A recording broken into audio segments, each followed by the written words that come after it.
Hi kids, welcome to Education Anytime. Today I am going to teach you a mechanism of clotting. आपको पता ही होगा जब हमारे हाथ वगैरह या कोई भी कुछ भी थोड़ा सा कट, माइनर कट या कोई इंजरी हो जाती है हमारे बॉडी में, तो कुछ टाइम के बाद उस पर एक ब्राउन कलर की लेयर आ जाती है जिससे हमारा ब्लड स्टॉप हो जाता है और वो लेयर स्लोली अपने आप से ड्राई हो के निकल जाती है स्किन से। तो वो क्लॉटिंग बनती कैसे है, मैकेनिज़्म क्या होता है हमारे ब्लड में जिससे वो क्लॉटिंग बनती है। Mechanism of blood clotting. सबसे पहले इंजरी इन ब्लड वेसल जो है हमारा, उसमें इंजरी हो गई, हाथ कटा हमारा, उसके अंदर जो ब्लड वेसल थी, जो भी कैपिलरी थी, वो हमारी कट हो गई और वो क्या हो गई, उस कट को क्या बोलते हैं, रप्चर हो गई। ब्लड वेसल क्या हो गया, रप्चर हो गया। जैसे ही ब्लड वेसल हमारा रप्चर होता है वैसे ही हमारे ब्लड में से एक एंजाइम रिलीज़ होता है जो कि हमारे प्लेटलेट में, ब्लड के प्लेटलेट में होता है। वो एंजाइम रिलीज़ होने लगता है और वो एंजाइम फटाफट से थ्रोम्बिन नाम का एक प्रोटीन बनाने लगता है हमारे ब्लड में। उसके बाद से वो जो थ्रोम्बिन प्रोटीन होता है, हमारे ब्लड में फाइब्रिनोजिन प्रेजेंट होता है। तो ये थ्रोम्बिन जो यहाँ पे रिलीज़ हुआ, ये क्या करता है, फटाफट उस फाइब्रिनोजिन को कन्वर्ट करता है फाइब्रिन में। और वो फाइब्रिन क्या बनाता है, एक नेट जैसा स्ट्रक्चर बना लेता है उस ब्लड वेसल के सामने, जहाँ पे कट हुआ था उसके सामने। उस नेट जैसे स्ट्रक्चर में आरबीसी स्ट्रैप हो जाते हैं और आरबीसी स्ट्रैप होने की वजह से वो जो नेट वाला खाली पोर्शन था वो कवर हो जाता है और ब्लड उसमें से फ़्लो नहीं हो पाता है। इसको थोड़ा सा डायग्राम के थ्रू समझने की कोशिश करेंगे। देखिए, समझ जाइए, ये एक आपका ब्लड वेसल है जहाँ पे एक यहाँ पे कट आ चुका है।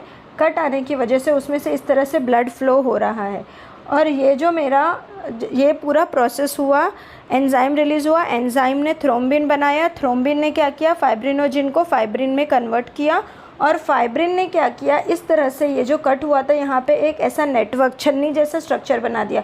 अब जो ब्लड बाहर आ रहा था वो बाहर ना आके इसके ऊपर ट्रैप हो जाएगा दोनों साइड से वेसल्स के, और धीरे धीरे यहाँ पे एक लेयर बन जाएगी। That layer is called clotting. समझ में आया?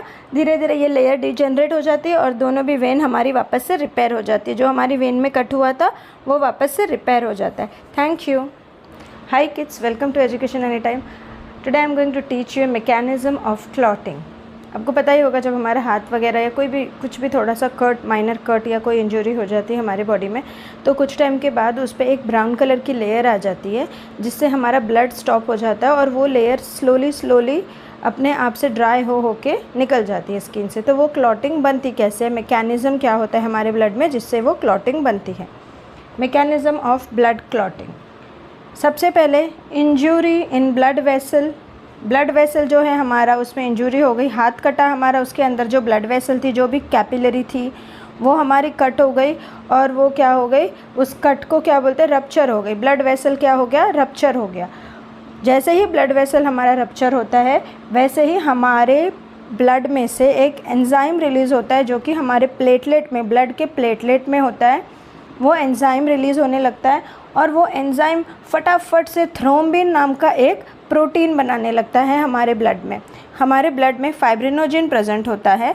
तो ये थ्रोम्बिन जो यहाँ पे रिलीज़ हुआ, ये क्या करता है, फटाफट उस फाइब्रिनोजिन को कन्वर्ट करता है फाइब्रिन में।